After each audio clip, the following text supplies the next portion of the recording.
इंद्र का श्राप सुनकर ये अत्यंत दुखी हुई और हिमाचल पर्वत पर पिशाच बनकर दुख पूर्वक अपना जीवन व्यतीत करने लगे।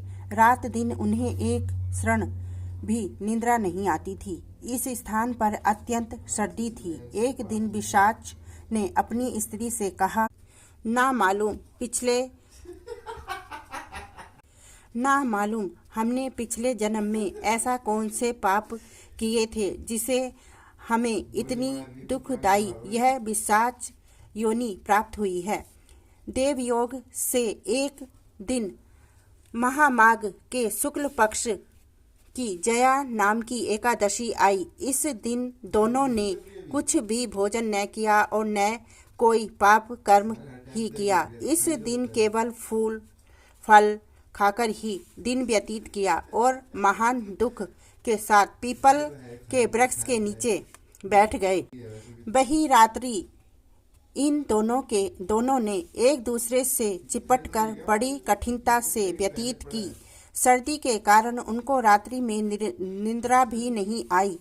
दूसरे दिन प्रातःकाल होते ही भगवान के प्रभाव से इनकी पिशाच देही छूट गई और अत्यंत सुंदर अप्सरा और गर्भधर्म की देह धारण करके तथा सुंदर वस्त्रों तथा आभूषणों से अलंकृत होकर उन्होंने नागलोक को प्रस्थान किया।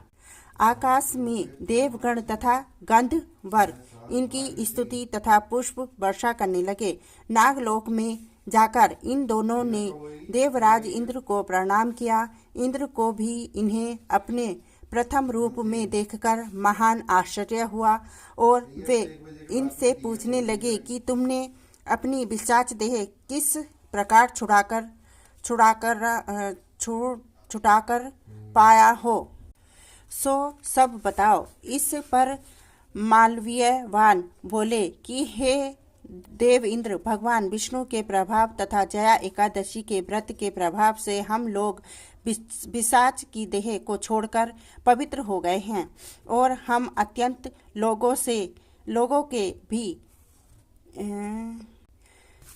पिशाच की देह को छोड़कर पवित्र हो गए हैं और हम अन्य लोगों के भी वंदनीय हो गए हैं, क्योंकि शिव भक्त हम लोगों के वंदना करने योग्य हैं। अतः आपको धन्य है।